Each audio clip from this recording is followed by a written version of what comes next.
చక్కగా వారు కలిసి సహజీవనం చేశారు.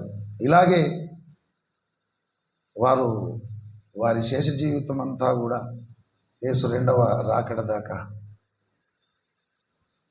దేవుని ఆశీర్వాదముతో దీవెనతో వాళ్ళు పాలు నీళ్ళలాగా కలిసి పోవాలని వారికి దేవుడు కావలసిన ఈవులన్నీ కూడా దయచేయాలని నేను మనస్ఫూర్తిగా కోరుకుంటున్నాను. అయితే మనం చదువుకున్న లేఖన భాగంలో నిన్ను సృష్టించిన వాడు నీకు భర్తయ్యై ఉన్నాడు. ఏ భగవంతుడైతే మనలను సృష్టించినాడో, ఏ దేవుడైతే మనలను కలగజేసినాడో, ఏ పరమాత్ముడైతే మనలను రూపించినాడో, ఏ సృష్టికర్త అయితే మనలను భూమి మీద పుట్టించినాడో, ఆ దేవాది దేవుడు మనకందరికీ భర్తయ్యై ఉన్నాడు. యెషయా 54:5 మనం చూస్తే, నిన్ను సృష్టించిన వాడు నీకు భర్తయ్యై ఉన్నాడు. నిన్ను సృష్టించిన వాడు అంటే అర్థం ఏంటి? ఏ దేవుడైతే నిన్ను సృష్టించినాడో ఆ దేవుడు నీకు భర్తయ్యై ఉన్నాడు. ఈ భూమి మీద ఉన్నటువంటి మానవులందరినీ, మనుషులందరినీ దేవుడు సృష్టించినాడు. యెషయా ప్రవచన గ్రంథం 45వ అధ్యాయం 12వ చూడండి. భూమిని కలగజేసిన వాడను నేనే, భూమిని కలగజేసిన వాడను నేనే, దాని మీదనున్న నరులను నేనే సృజించి తిని. సృష్టికర్త అయినటువంటి దేవుడు ఈ భూమిని సృజించినాడు. అలాగే భూమి మీద ఉన్నటువంటి నరులను కూడా ఆ దేవుడే సృజించినాడు. భూమి ఆకాశములను సృజించిన దేవుడే భూమి మీద ఉన్నటువంటి నరులందరినీ సృష్టించినాడు. అపోస్తలుల కార్యములు 17వ అధ్యాయం 26-27 మీరు చూడండి. మరియు యావత్ భూమి మీద కాపురం ఉండుటకై దేవుడు ఒకని నుండి ప్రతి జాతి మనుషులను సృష్టించి, ఇక్కడ దేవుడు మాట్లాడుతున్నాడు. యావత్ భూమి మీద కాపురం ఉండుటకై దేవుడు ఒకనిలో నుండి ప్రతి జాతి మనుషులను సృష్టించినాడు. ఆకాశము క్రింద భూమి మీద ఉన్నటువంటి అన్ని జాతుల మనుషులను, అన్ని దేశాల మనుషులను దేవుడే సృష్టించినాడు. ఆదియందు దేవుడు భూమి ఆకాశములను సృజించెను. ఆదియందు దేవుడు భూమి ఆకాశములను సృజించెను. అక్కడ ఆకాశము, ఇక్కడ భూమి. ఆకాశంలో కొన్ని, అలాగే భూమి మీద కొన్ని, భూమి లోపల కొన్ని సంపూర్తి చేసినటువంటి సర్వశక్తిమంతుడు దేవుడు. ఆదికాండం 1వ అధ్యాయం 1వ వచనంలో ఆదియందు దేవుడు భూమి ఆకాశములను సృజించెను. ఆయన సృష్టి ఆయననే పరిశీలించి చూశాడు, పరీక్షించి చూశాడు. ఆ భగవంతునికే ఈ ప్రపంచం, ఈ భూగోళం, ఈ లోకం చాలా చూడ చక్కనిదిగా కనబడింది. ఆదికాండం 1వ అధ్యాయం ఆఖరి వచనం చూడండి, 31వ వచనం. దేవుడు తాను చేసినది యావత్తును చూచినప్పుడు అది చాలా మంచిదిగా ఉండెను. అప్పుడు మనం ఉన్నామా? మరి చాలా మంచిదిగా ఈ ప్రపంచం, ఈ లోకం, ఈ భూగోళం ఎవరికి కనబడింది? దేవునికే కనబడింది. దేవుడే సర్టిఫై చేశాడు. 6 రోజులు 6 దినములు దేవుడు తన అనంత మహాజ్ఞానము చేత సుందరమైన ఈ ప్రపంచాన్ని, అందమైన ఈ లోకాన్ని అన్ని విధముల సౌఖ్యముతో సృష్టించినాడు. ఈ లోకాన్ని దేవుడు చూసినప్పుడు ఈ లోకం ఎంతో అందంగా దేవునికి కనబడింది, ఎంతో సుందరంగా ఈ లోకం దేవునికి కనబడింది.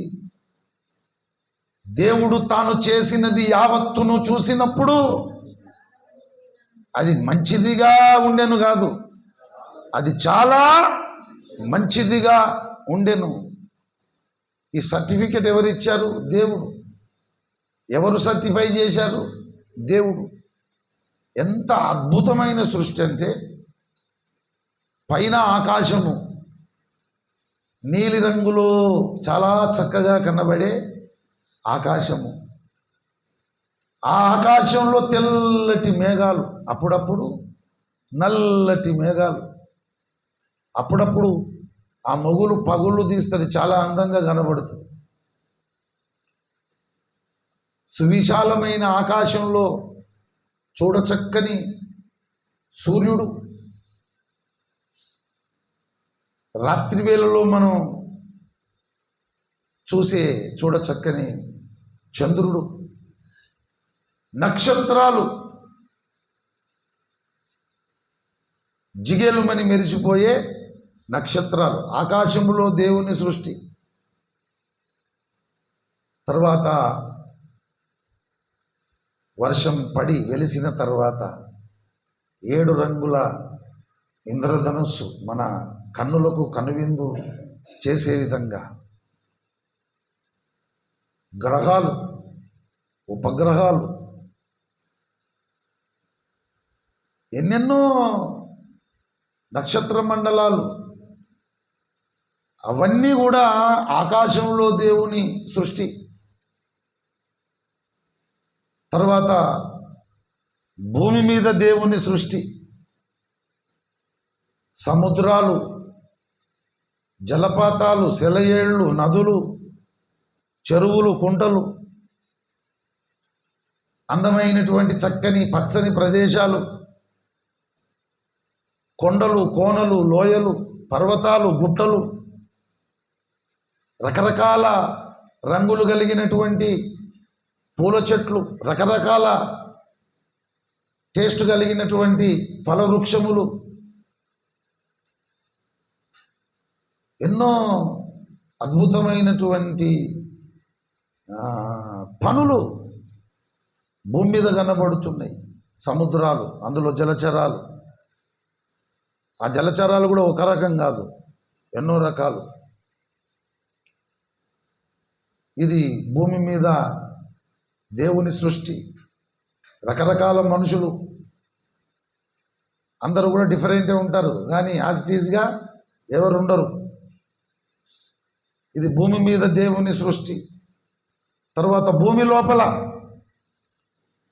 పెట్రోలు భూమిలో నుండి, డీజిల్ భూమిలో నుండి, కిరసనాయిలు భూమిలో నుండి, మంచినీళ్ళు భూమిలో నుండి, భూమి లోపల బొగ్గు నిక్షేపాలు, రైలు నడవడానికి, కరెంటు తయారు కావడానికి, బంగారము, వెండి, ఇనుము, ఇవన్నీ కూడా వజ్రాలు, బాగా కాలిన రాయి, లోపలికి దొరికే వజ్రాలు, సముద్రం లోపల భూగర్భంలో ముత్యాలు. ఇవి భూమి లోపల దేవుని సృష్టి. అందుకే ఆదికాండము 2వ అధ్యాయము 1వ వచనంలో చూడండి, ఆకాశమును భూమియు వాటిలోనున్న సమస్త సమూహమును సంపూర్తి చెయ్యబడెను. ఆకాశమును భూమియు అందులో ఉన్న సమస్తము సంపూర్తి చేయబడెను. ఎవరు సంపూర్తి చేశారు? దేవుడు. దేవుడు చేసిన పని దేవునికి వెరీ గుడ్గానే కనబడింది. గుడ్ కాదు, వెరీ గుడ్, చాలా మంచిదిగా కనబడింది. కనుక మనం సృష్టిని చూడయ్యా, అదెంతో బాగుంది, చాలా బాగుందని దేవుడు చెప్పిండు, బాగుందని మనం చెప్తున్నాం.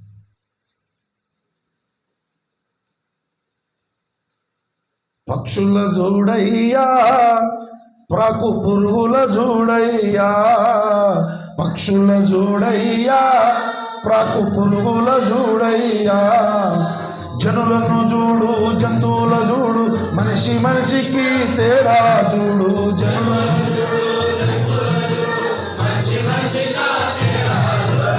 ఎవరు చేసిరి అవి ఎలా కలిగెను,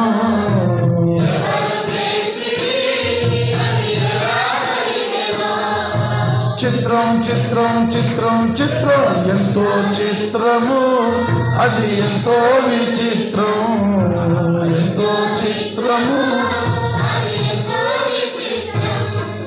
మేఘాలు చూడయ్యా, అవి మెరిసిపోతున్నాయి,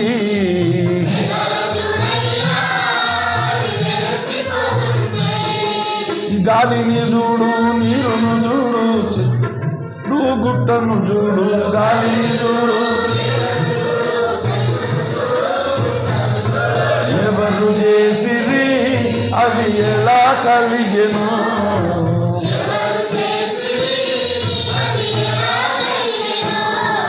చిత్రం చిత్రం చిత్రం చిత్రం ఎంతో చిత్రము, అది ఎంతో విచిత్రం, ఎంతో.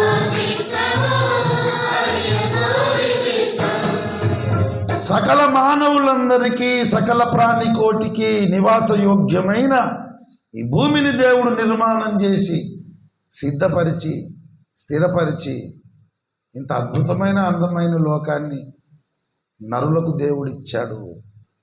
యెషయా ప్రవచన గ్రంథం 45వ అధ్యాయం 18వ వచనం మీరు చూడండి.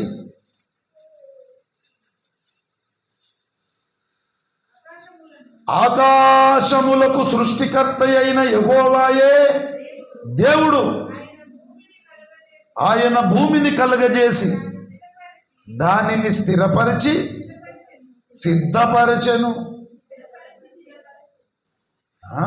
స్థిరపరచను. ఆయన భూమిని సిద్ధపరచి స్థిరపరచెను. చూడండి, నిరాకారముగా ఉండునట్లు ఆయన దాన్ని సృజింపలేదు, నివాస స్థలముగా అగునట్లుగా దానిని సృజించెను. దేవుడు భూమిని ఏం చేశాడు? సిద్ధపరిచి స్థిరపరిచాడు. ఎటువంటి భూమిగా? నివాస స్థలమగునట్లుగా. ఎవరికి? మనుషులందరికీ, సకల ప్రాణికోటికి నివసించడానికి చాలా సౌఖ్యముతో కూడినటువంటి ప్రపంచము దేవుని యొక్క సృష్టి. ఇంత కష్టపడి ఇంత అందమైన లోకాన్ని, ఇంత సుందరమైన లోకాన్ని దేవుడు ఎవరికి ఇచ్చాడు?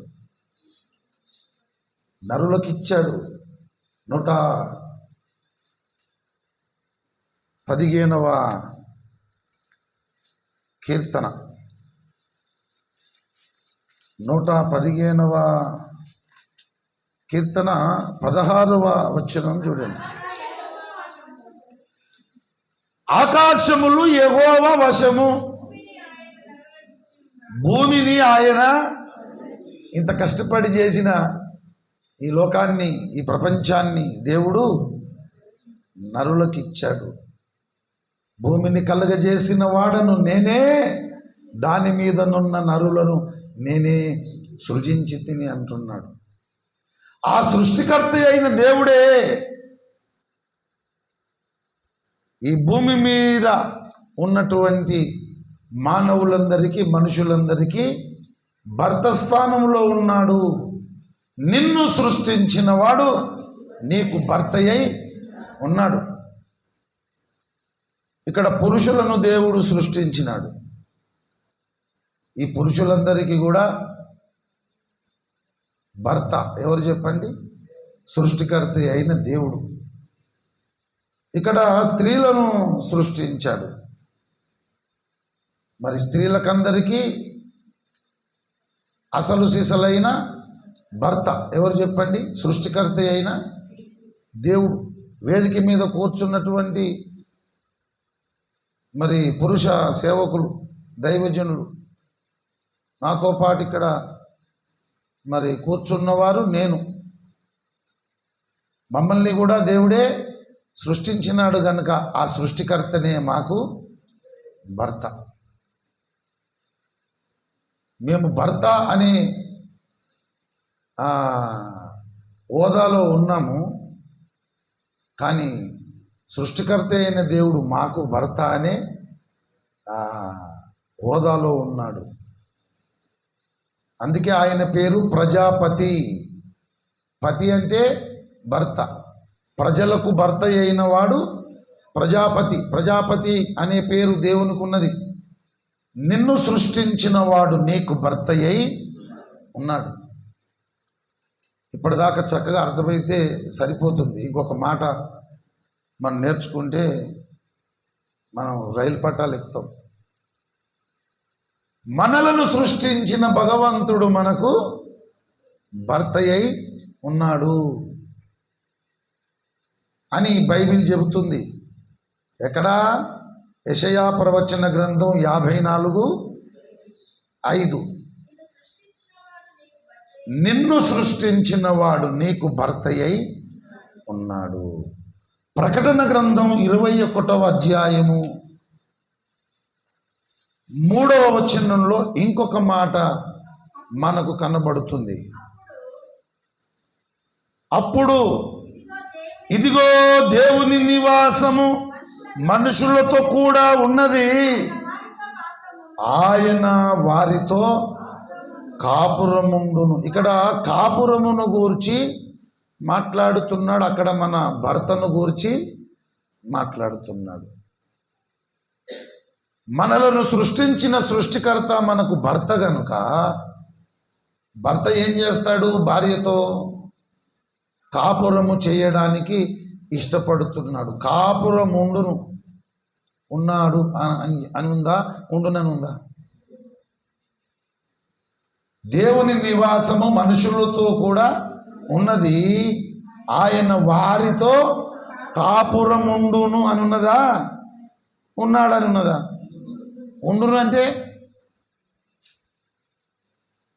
సృష్టికర్త అయినటువంటి భర్తతో నువ్వు సహవాసము చేయడానికి, స్నేహము చేయడానికి, ఆయనతో సహజీవనము చేయడానికి, కాపురం ఉండడానికి అన్ని విధాలుగా ఆయనకు నచ్చే విధంగా, మెచ్చే విధంగా, లోబడే విధంగా, సంస్కారవంతురాలుగా నీవుంటే అప్పుడు ఆయన ఆలోచిస్తాడు, నీతో కాపురం చేయాలనా వద్దా? దేవుడెక్కడా, మనుషులెక్కడా? దావీదు అంటాడు, నీవు మనుషుల్ని జ్ఞాపకము చేసుకొనుటకు వాడు ఏ పాటి వాడు అంటాడు 8వ కీర్తనలో.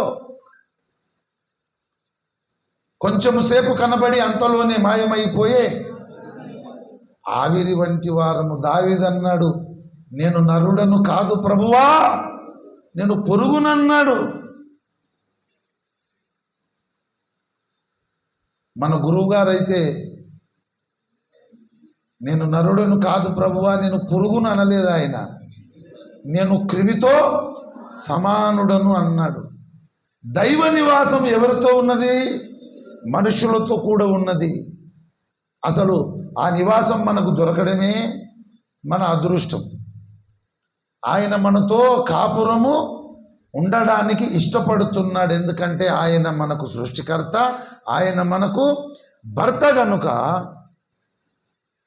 ఆ భర్తకు మనము 100% సరెండర్ అయిపోవాలన్నమాట. ఇక ఆ భర్త నీకు నచ్చని నచ్చకపోని, కొన్నిసార్లు ఇష్టం ఉండని కొన్నిసార్లు ఇష్టం ఉండకపోని, ఆయన చేసే పనులు కొన్ని పనులు నీకు మంచిగా అనిపించని మంచిగా అనిపించకపోని, ఎట్లా ఉన్నా నేను మాత్రం నీకు సంపూర్ణ విధేయురాలును, సంపూర్ణంగా నేను లోబడతాను అని తమ్మును తాము సిద్ధపరచుకొని సంస్కరించుకున్న వాళ్ళతో ఆ సృష్టికర్త అయినటువంటి భర్త కాపురం ఉంటాడు. అందుకే ఉండును అని ఇక్కడ రాశారు. దైవ నివాసము మనుషులతో కూడా ఉన్నది, ఆయన వారితో కాపురం ఉండును. ప్రభువునందు ప్రియులారా, నిన్న పేపర్లో చదివాను నేను, భార్య కాపురానికి రాలేదని భర్త మృతి అని హెడ్డింగ్ చదివితే ఎన్నిసార్లు తీసుకొచ్చుకున్నా మళ్ళా బస్ ఎక్కిపోతుందట, ఫ్రీ బస్ ఎక్కి. ఇక ఫ్యాన్ కూరేసుకొని చచ్చిపోయాడు. కానీ సృష్టికర్త అయిన భర్త అట్లా ఏం చేసుకోడు. ఆయన ఎంతమంది కాపురానికి రాకపోయినా ఆయన మహాదేవునిగా ఉన్నత సింహాసనం మీద ఆయన కూర్చుంటాడు. ఆయన ప్రభువునందు ప్రియులారా, ఎవరికి నష్టం? కాపురానికి రాని వారికే నష్టం. కానీ ఆ సృష్టికర్త అయినటువంటి భర్త ఆయనతో కాపురం ఉండడానికి ఇష్టపడిన వారు వాళ్ళు ధన్యులవుతారు, భాగ్యవంతులు అవుతారు. ఉత్తమ సంస్కారవంతుడు ఆయన, మంచి దేవుడు, మంచి భర్త, అద్భుతమైన మంచి వ్యక్తిత్వం ఆయనది, గొప్ప ప్రేమ ఆయనది, మంచి స్వభావం ఆయనది, మంచి గుణాతిశయములు ఆయనవి, దయా కరుణ జాలి క్షమాగుణం అన్నీ కూడా కలిగిన అతి కాంక్షణీయుడు, ఎంతో కోరదగిన వాడు. ఆయనతో మనం కాపురం ఉండాలి, స్నేహము చేయాలి, సహజీవనం చేయాలి. ఆయనతో అవినాభావన సంబంధం మనము కలిగి ఉండాలి. ప్రభువునందు ప్రియులారా, సృష్టికర్త అయినటువంటి భర్త మనతో కాపురం ఉండడానికి ఇష్టపడుతున్నాడు. మనమే మంచోళ్ళం కాదు, కానీ మన కొరకు తన ప్రాణం పెట్టినాడు, మనల్ని విమోచించుకున్నాడు, రక్షించుకున్నాడు. పరమగీతంలో నీవు నల్లని దానవైనను సౌందర్యవంతురాలు అన్నాడు. ఆమె జర కొంచెం బ్లాక్ ఉన్నదట, చూడడానికి అంత ఆకర్షణీయంగా లేదు, యావరేజ్గా ఉంది ఆమె. కానీ చక్కని వ్యక్తిత్వం, చూడచక్కని స్వభావం, మంచి గుణాతిశయాలు. కాబట్టి నువ్వు నల్లని దానవైనను నువ్వు సౌందర్యవంతురాలు. ఆయన నీ సౌందర్యమును కోరినవాడని 45వ కీర్తనలో రాయబడి ఉంది. ఆయన ఈ రాజు నీ ప్రభు, అతడు నీ సౌందర్యమును కోరినవాడు. ప్రభువునందు ప్రియులారా, ముందు ఒక మాట చెప్పాను నేను, మనల్ని సృష్టించిన సృష్టికర్త మనకు భర్త. ఆయన నచ్చినా నచ్చకపోయినా, ఆయన పనులు మనకు నచ్చినా నచ్చకపోయినా, ఆయన కార్యాలు మనకు నచ్చినా నచ్చకపోయినా 100% ఆయనకు విధేయత చూపి లోబడి ఆయన పాదాల చెంత మనం ఉన్నట్టు ఉండాలి. రూతు కనబడుతుంది బైబిల్లో. ఆ బోయాజు కప్పుకున్న దుప్పటి ఆ కాళ్ళ దగ్గర తీసేసి అక్కడ పడుకుంది. ఆయన కనికరపడ్డాడు. చూసేసరికి ఆ కాళ్ళ దగ్గర పడుకుంది. గొప్ప ఐశ్వర్యవంతుడు, కోటీశ్వరుడు. కానీ అప్పటికే ఆమెకు పెళ్ళయింది, చచ్చిపోయాడు భర్త. అయినా సరే రూతును పెళ్ళాడినాడు బోయజు. ప్రభువునందు ప్రియులారా, ఆమె అంత గొప్ప వ్యక్తిత్వం కలిగి అక్కడ పైబట్ట తీసేసి అక్కడ పడుకుంది. భార్య భర్తలు ఇద్దరు పడుకున్నారు అనుకో, కొంచెం వాళ్ళు మీదికి ఉంటే మనం ఏం చేస్తాం? ఇంకా మీదికి జరుగుతాం. నేను కొంచెం జర మీదికి ఉండాలి అంటే అక్కడ ఆమె ఎంత కిందికి ఉన్నదో కనబడుతుంది. ప్రభునందు ప్రియులారా, ఇప్పుడు కొత్త ఎడ్ల బండి మీద మందసం పోతుంది. ఆ రాయి కింద పడబోతా ఉంటే ఉజ్జా అనే వ్యక్తి చేయి జాపిండు పట్టుకుందామని. దేవుని కోపం రౌలుకొని అక్కడికక్కడే చచ్చిపోయాడు ఉజ్జా. నీవే పరిశుద్ధునివా, నీవే గొప్పనివా, మేము కూడా దేవుని సమాజమే, మేము కూడా గొప్పమే, మేము కూడా పరిశుద్ధులమే అన్నాడు. ఎవరు? కోరహు, దాతాను, అభిరాము, కోరహు సమాజం. ఎవరికి రానటువంటి మరణం వచ్చింది వాళ్లకు. భూమి నెరవిడిచి మింగేసింది. ఏ రోజు రాజు రాజవస్త్రాలు ధరించుకొని ప్రసంగం చేశాడు. ఆయనదేం తప్పు?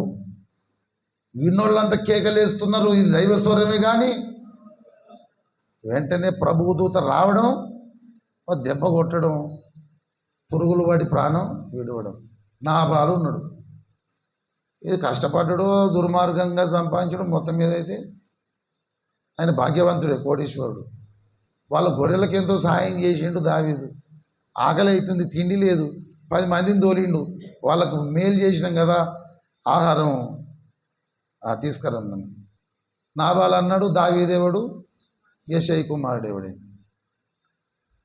దావీదు చంపుదామని వచ్చాడు, సుబుద్ధి గల భార్య అడ్డుపడ్డది, అటునుంచి అటే వెళ్ళిపోయాడు. కానీ దావీదు క్షమించిన దేవుడు క్షమించక ఆయనతో ఒకటి కొట్టిండు.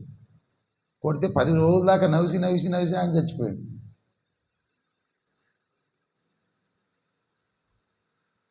సంసోను ఆయన 300 నక్కలను పట్టుకొని డ్యూటీలు కట్టి తోటలన్నీ కాలబెట్టిపించింది. అక్కడ చూసిన సంబంధం ఒకటి పెళ్లి చేసుకొని, నాజీరు పుత్రుడు. తర్వాత మరి ఆయన చరిత్ర దిలీలా అనే స్త్రీ. ఇలాగున ఆయన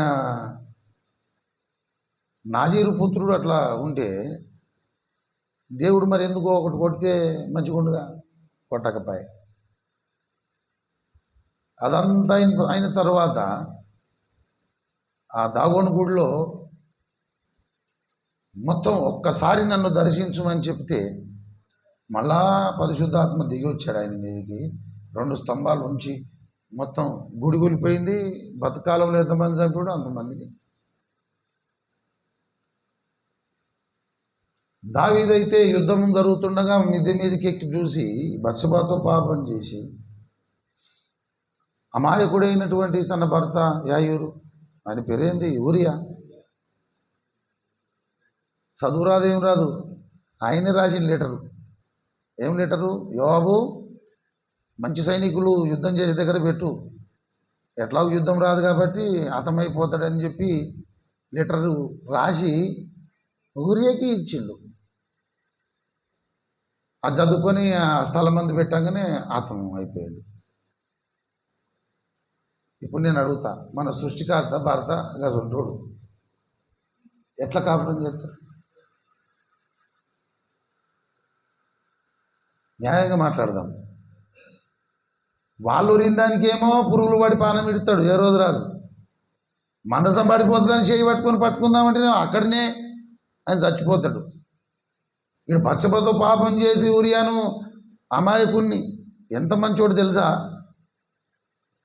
6 నెలలు అవుతుంది యుద్ధంలో, నువ్వు సైన్యంలో ఉన్నావు, ఎట్లాగొచ్చినావు కదా, ఇంటికి పో, భార్యతో గడిపి మరల నువ్వు సైన్యం పోదామంటే తలకాయ ఊపిండు. కానీ దావీదేవి పోయినేమో అనుకున్నాడు, మనోడు ఆనేమో అనుకుండు రాజదర్బార్. పొద్దుగాల చూసి పోలేదంటే, నా రాజు ఇక్కడ ఉండంగా, ఆ శత్రువులు అక్కడ ఉండంగా, ఇంత యుద్ధం జరుగుతుంటే నా రాజుకి ఇంత ప్రమాదం ఉన్నప్పుడు నేను భార్యతోటి నేను సుఖపడుతున్నా, అది నాకు జరగకపోవును కాక అన్నాడు ఆయన. కసంటే ఆయనకు లిటరేచర్ రాసి ఇవ్వవలసి వచ్చింది. సరే ఇచ్చిండు. దేవుడు ఎందుకు మొత్తలే? దావీదు నా ఇష్టానుసారుడు, చిత్తానుసారమైన. ఇప్పుడు నిన్ను సృష్టించిన వాడు నీకు భర్తనే, మరి ఎట్లా కాపురం చేస్తావు నువ్వు ఇసొంటి భర్తతోటి? అంటే మన బుర్రకాయకు ఆయన అర్థం కాడు. మరి కోడి మీద అంటాం కదా. ఇప్పుడు లోకంలో సామెత ఆడోళ్ళది అట కోడి మీదడు, మరి మగోళ్ళది గొర్రెదా? ఏడిస్తుంది ఏమైందంటారు, వాళ్ళకి కోడి మీద తీరా వదిలిపెట్టు. ఎంతసేపటికి తినకపోతే ఇక పంచాయతీ ఊడకపోతేంది, నువ్వు ఊకుంటావా లేకుంటే ఊకో తీరా, ఈ కోడి మీద చిన్న మీదడు కదా ఇక పోదామని. అట్లనే ఆ సృష్టికర్త భర్త కదా, మనమందరం కూడా ఆయనకు భార్య కదా, మనది కూడా కోడి మెదడే. నాది కోడి మెదడు తండ్రి, నీ కార్యాలు నాకు అర్థం కావు. నువ్వు ఉత్తమ సంస్కారవంతుడు, ఏది చేసినా ఒక లాజిక్ ఉంటుంది. నువ్వు అన్యాయం చేయవు, నువ్వు న్యాయము తప్పవు, నువ్వు ఎంతో సుందరుడవు, ధవలవర్ణుడవు, రత్నవర్ణుడవు, 10,000 మంది పురుషులలో నువ్వు గుర్తింపదగిన వాడవు, నీ కాలనొక్త బాంఛం అన్నట్టుంటేనే నువ్వు ఆయనతో కాపురం నువ్వు చేయగలుగుతావు. అట్లయితేనే ఆయనకు నువ్వు నచ్చుతావు. యేసు వంటి సుందరుడు ఎవ్వరు ఈ భూమిలో ఎన్నాడునే చూడలేదు, చూడబోనుగా. యేసు వంటి సుందరుడు ఎవ్వరు ఈ భూమిలో ఎన్నాడునే చూడలేదు, ఇక చూడ. పరిపూర్ణ సుందరుడ భూమిలో నా జీవితమునకు నీవే చాలు, వేరే వలదు.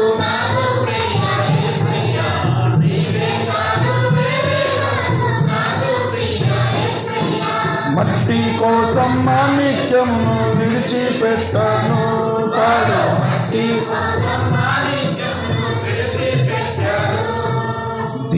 దీనం నీపై నాకు ప్రేమ పొందుచున్నది. యేసయ్యా వేగమే వచ్చి నన్ను,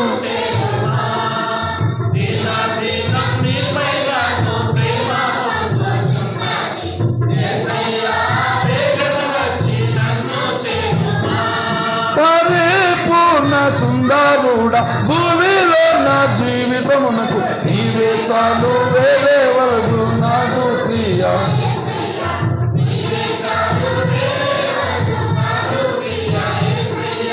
మట్టి కోసం మాణిక్యమును విడిచిపెట్టాను, పాడు మట్టి.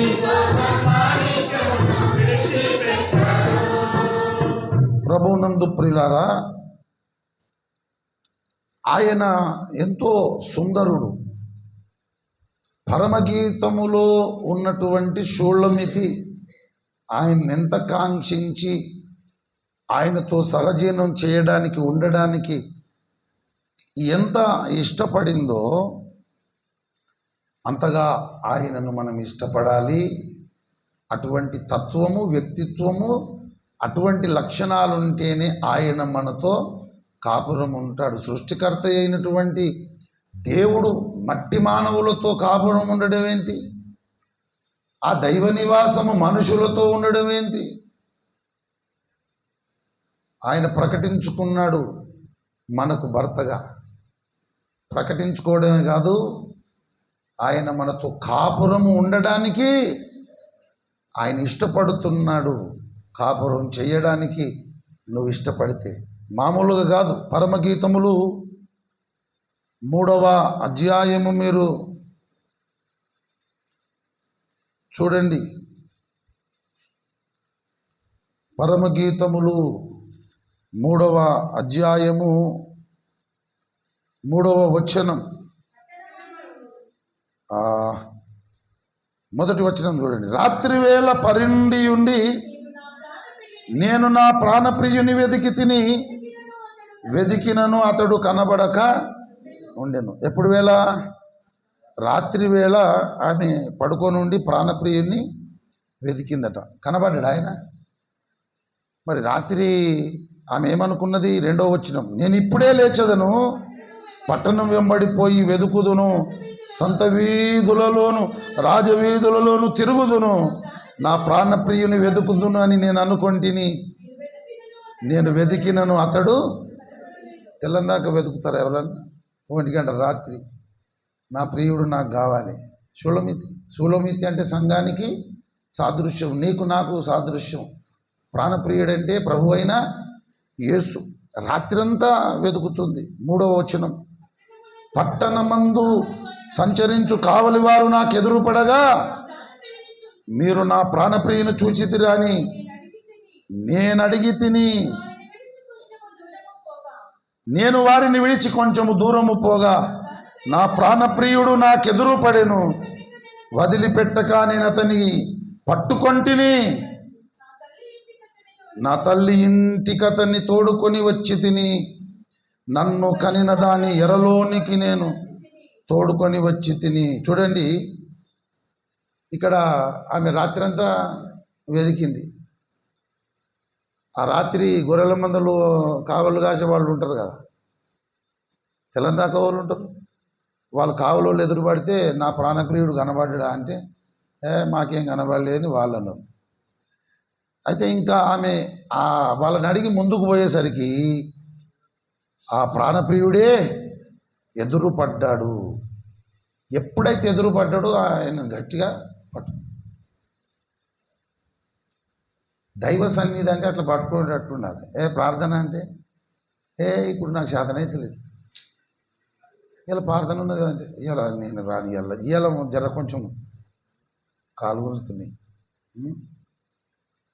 ఇట్లా ప్రాణప్రియుడు ఎదురుపడగానే ఏమని ఆలోచించిందా? ఆమె గట్టిగా పట్టుకొని నా తల్లి ఇంటికి అతన్ని తోడుకొని ఇక వదిలిపెట్టలేదుగా. నా తల్లి ఇంటికి అతన్ని తోడుకొని వచ్చి తిని, నన్ను కనిన దాని ఎరలోనికి తోడుకొని వచ్చి తిని. ఇళ్ళల్లో అర్రలు ఉంటాయి కదా, ఎర అంటే అర్ర, ఎరా అనాలి, నోరు తిరాక అర్ర అని మనం పిలుస్తున్నాం. ఇంటికి తోడుకొని పోయింది ప్రాణప్రియుని. తొలకపోయిన తర్వాత ఇప్పుడు మనం బెడ్రూమ్ అంటాం, అరా. అక్కడ పోయి అసలు మమ్మల్ని ఎవరు డిస్టర్బ్ చేయొద్దు, మమ్మల్ని ఎవరు లేపొద్దు అని చెప్పి ఆమె అంత గోజాడుతుంది ఆయన కొరకు. యేసు ప్రభువు కొరకు అలాంటి ఆరాటం మనకు ఉండాలి. ప్రార్థన గది, దైవ సన్నిధికి ఏం చేయాలా? దైవ సన్నిధి ఎక్కడ ఉందని వెతకాలి మనం. వెదకుడి మీకు దొరుకునన్నాడు. ఏం వెతకాలి మనము? దేవుని సన్నిధిని నిత్యము వెతకాలి. నా సన్నిధిని వెతుకుమని నీవు సెలవీయగా నీ సన్నిధిని వెతికేదనని నా హృదయము నీతో అనేను. వెతుకుడు దొరుకుడు అన్నాడు. ఏం వెతకాలి మనం?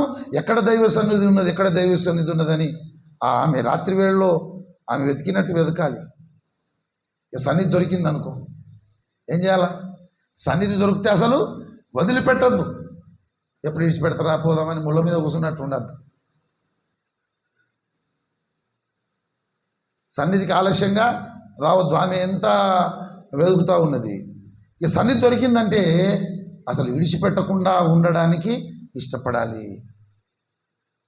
ఆ ప్రాణప్రియుని ప్రార్థనా గదిలోకి తీసుకొని వెళ్ళి ఆయన పాదాలు పట్టుకొని మనము ఆయనతో సహవాసం చెయ్యాలి, ఆయనతో మనము మాట్లాడాలి. ప్రభునందు ప్రియులారా, పరమగీతములు 5వ అధ్యాయము మీరు చూడండి, 2వ వచనం 2. నేను నిద్రించితినే గాని నా మనస్సు మేలుకొని ఉన్నది, నా సహోదరి, నా ప్రియురాల, నా పావురమా, నిష్కలంకురాల ఆలకింపుము. నా తల మంచుకు తడిసినది, నా వెంట్రుకలు రాత్రి కురియు చినుకులకు తడిసినవి. నాకు తలుపు తీయుమనుచు నా ప్రియుడును నా వాకిలి తట్టుచున్నాడు. ఇప్పుడు షులమితి ఎక్కడుంది? షులమితి అంటే సంఘము, ప్రాణప్రియుడు యేసయ్య, ఆమె ఇంట్లో ఉంది. ఈయన రాత్రికి దడిచిపోయాన్న పరిస్థితి ఇలాగుందని తలుపు తట్టుతున్నాడు. ఆమె కొంచెం ఆలస్యమైంది. నేను వస్త్రము తీసివేసి తిని, నేను మరలా దాన్ని ధరింపనేలా నా పాదములు కడుగుకొంటిని, నేను మరలా వాటిని మురికి చెయ్యనేలా. తలుపు సందులో నా ప్రియుడు చెయ్యి ఉంచగా నా అంతరంగం అతని ఎడల జాలిగొనెను. నా ప్రియునికి తలుపు తీయ లేచి తిని, నా చేతుల నుండి నా వేళ్ళ నుండి జటామాంసి గడియల మీద స్రవించెను. నా ప్రియునికి నేను తలుపు తీయనంతలో అతడు వెళ్ళిపోయాను. తలుపు తీసింది ఏమే, ఆయన వెళ్ళిపోయాడు. ఇక పోతపోయింది మళ్ళీ వస్తాడు ఆయన అని తలుపులు పెట్టుకొని పడుకోవాలి కదా. ఇక ఆమె బాధ చూడు. ఆమె నా ప్రియునికి నేను తలుపు తీయనంతలో అతడు వెళ్ళిపోయాను. అతని మాట వినుటతోనే నా ప్రాణము, నేను అతన్ని వెతికినను అతడు కనబడకపోయాను. నేను పిలిచినను అతడు పలకలేదు. నేను పిలిచిన అతడు పలకలేదు. అయితే ఆమె ఇక పట్టణంలో తిరుగు కావలివారు 7వ వచనం, నాకెదురుపడి నన్ను కొట్టి, ఈమె వెళ్తా ఉన్నది ఆయన కోసం, అక్కడ కొంతమంది కొట్టి ఆమెను గాయపరిచారు. ప్రాకారం మీద కావలివారు నా వస్త్రములు దొంగిలించి, యెరూషలేము కుమార్తెలారా, నా ప్రియుడు మీకు కనబడిన ఎడల ప్రేమాతిశయము చేత నీ ప్రియురాలు మూర్ఛిల్లనని మీరు అతనికి తెలియజేయి. వాళ్ళన్నారు, యెరూషలేము కుమార్తెలు, నీ ప్రియుని విశేషమేంది? వేరే ప్రియుని కన్నా నీ ప్రియుని విశేషమేంది? నా ప్రియుడు ధవలవర్ణుడు, రత్నవర్ణుడు, 10,000 మంది పురుషులలో అతన్ని గుర్తింపవచ్చును. ఆయన కోసం వెతుకుతూ వారు మాట్లాడుతున్నప్పుడు వారికి సమాధానం చెబుతుంది. యెరూషలేము కుమార్తెలు నన్ను చుట్టుముట్టిరి, నీపైనున్న ప్రేమను తొలగించబోనిరి. యెరూషలేము కుమార్తెలు నన్ను చుట్టుముట్టిరి,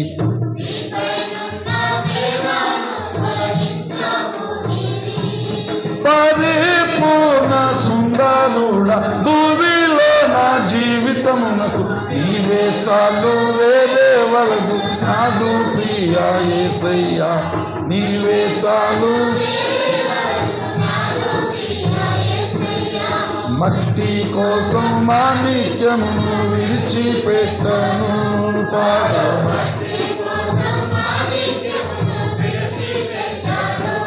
అతికాంక్షణీయుడైనటువంటి యేసు ప్రభుతో మనము సహజీవనం చేయడానికి, సహవాసము, స్నేహము, కాపురం చేయడానికి ఆయనను షూలమితిలాగా మనం వెంబడించాలి, వెతకాలి.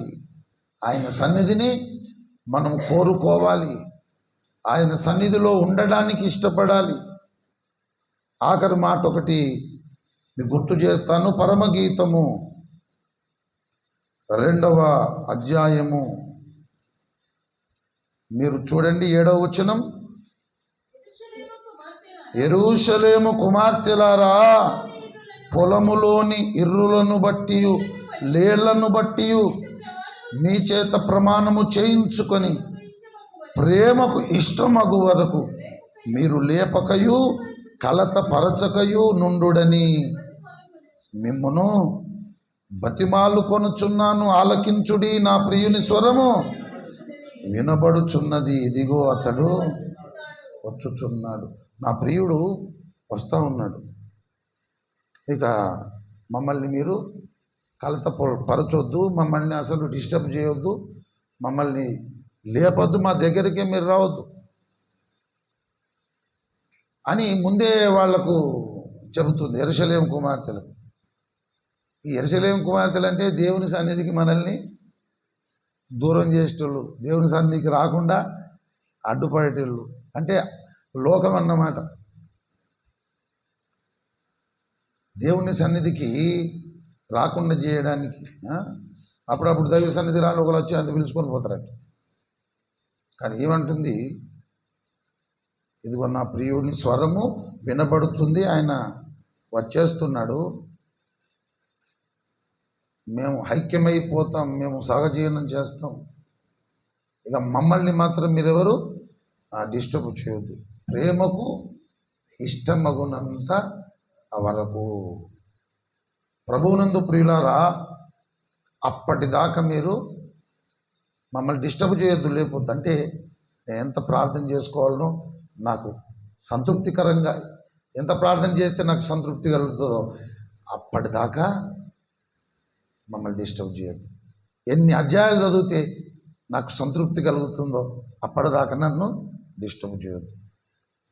ఎంతసేపు దైవ సన్నిధిలో ఉంటే నేను తృప్తి పొందుతానో అంతవరకు దాకా నన్ను డిస్టర్బ్ చేయొద్దు, లేపొద్దు అని ముందే ఆమె అన్ని విధాలుగా ఆలోచన చేసి ప్రాణప్రియునితో ప్రేమ వ్యవహారము నడపడానికి, కాపురం చేయడానికి ఎట్లా ఇష్టపడుతుందో ఆధ్యాత్మికంగా మనం మోకరించి ప్రార్థన చేయడానికి, పరిశుద్ధ గ్రంథాన్ని చదవడానికి, దైవ సన్నిధి అంటే అత్యంత ఆరాటంతో పరిగెత్తడానికి, అన్ని విధాలుగా సంపూర్ణమైన విధేయత ఆయనకు చూపిస్తూ, ఆయన ఉత్తముడు, యథార్థవంతుడు, ఆయనను మించిన కాంక్షణీయుడు నాకు లేడని మంచి వ్యక్తిత్వము, గుణగణాలు, మంచి స్వభావము, మంచి ఆధ్యాత్మిక సౌందర్యము, మంచి ఆధ్యాత్మిక ఉత్తమత్వము కలిగి ఉంటే నిన్ను సృష్టించిన సృష్టికర్త అయిన నీ భర్త నీతో కాపురం ఉంటాడు. ఆ దైవ నివాసము నీతో కూడా ఉంటుంది. అది బైబిల్ చెబుతున్నటువంటి వేదాంత సత్యము. నచ్చాలి దేవునికి. దేవునికి మనం నచ్చాలి. నారీమణి సుందరి, ఒక్క చూపుతో నీవు నన్ను వశపరుచుకుంటుంది. ప్రభునిలో పరుచుకొను కన్ను నీకు ఉన్నదా, ప్రభునిలో పరుచుకొను కన్ను నీకు ఉన్నదా, ప్రభుని ఆకర్షించెడి ఆరు ధరించుకున్నావా, ఆరము ధరించుకున్నావా, ప్రభుని ఆకర్షించెడి ఆరము ధరించుకున్నావా.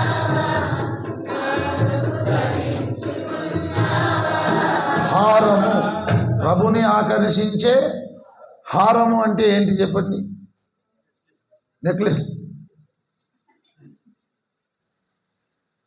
నెక్లెస్ ఇప్పుడు మంచి డిజైన్ ఒకటి నెక్లెస్ చేయించుకోవాలి, చేయించుకొని మన మెడలో వేసుకోవాలి. అది తలతల మెరవాలన్నమాట. యేసుప్రభు ఒకసారి చూడగానే ఆ నెక్లెస్ చూసే మనల్ని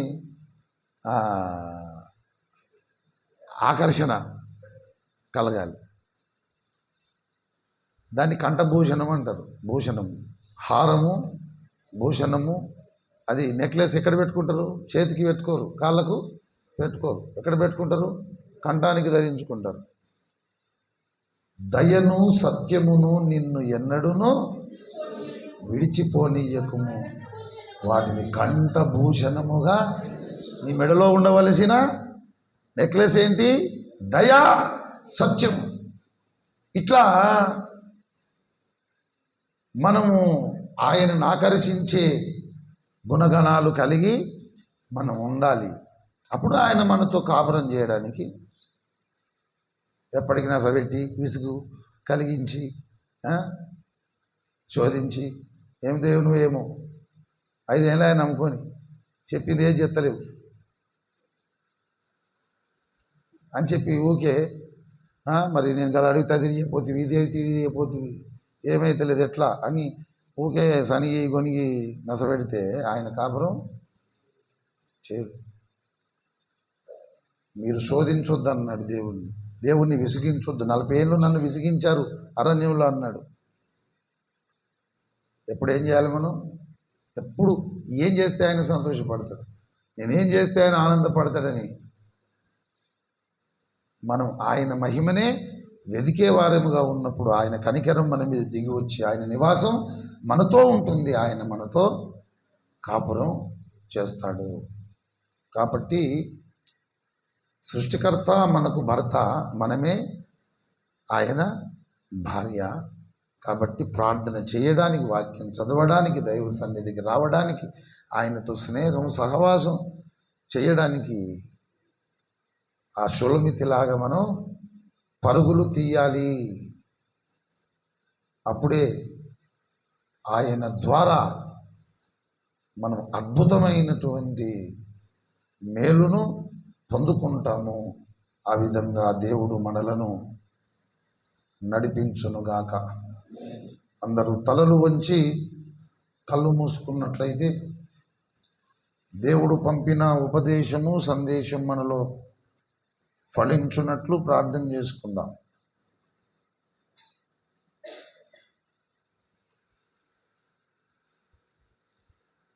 దేవుని సేవకులు